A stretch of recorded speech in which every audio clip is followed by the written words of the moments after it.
Welcome to part 2 of talking about the more serious stuff. I know that I tell you about how to get paid to travel and how to make money doing what you love, but let's talk about the serious stuff because there is actually some things that I say to protect myself.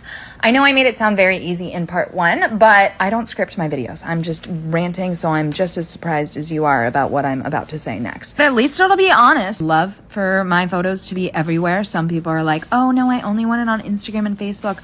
I don't care. I would die to have my photos shown on a billboard on the 405. So I prefer full usage rights. That way I don't have to follow up with literally anyone. I send them the photos, I get paid, and my job is done, and I don't have to follow up. I don't have to track them. Like, what if they're using it on Facebook and I said only Instagram?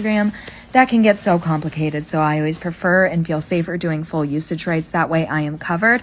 But I will always say, I put this in my book, Not a Real Job, too, as well, for like contract tips. I will always say that I would like to retain personal use for my portfolio because I do think that helps you get next jobs and being able to showcase your work. And yes, I took these photos. I would like to have personal use of them. But obviously that means, yeah, I can't turn them into an ad or sell them to someone else. Of course, that I can't do. But yeah, even when I worked with Snapchat, like that was a huge freaking company. And I literally just had to check a box that was like, yes, I agree to the price. These are my photos. Yes, I took the photos. Yes, I agree to full usage rights, like blah, blah. It was exactly what we had discussed. My payment, like, yes, these are my photos. Yes, I'm the photographer, duh. And so it's very simple. I think like it can get really complicated if you're thinking about like, if you are trying to use other websites that like hire photographers for other companies, then you're a third party and just getting a commission. That sucks. Upwork was pretty cool, but they take 20% commission, and the most I ever made was like $500 from one video on Upwork. The most I've ever made from a hotel was $18,000. So I think charging the company directly is so much more money. I have literally made invoices on like PayPal. I know PayPal takes like a little percentage, so some people like to make their own invoices on Canva.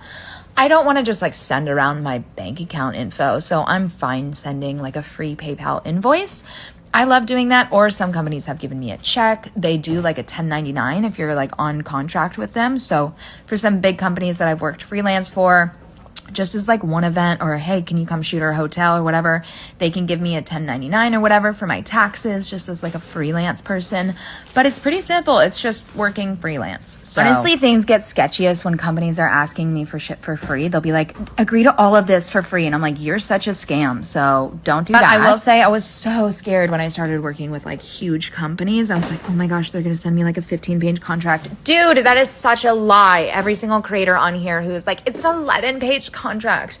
They're so lying. It's like 2 check boxes, literally, of like, did you take these images? Yes. Do you agree to these terms? Yes. Do you agree to the payment? Yes. Slay.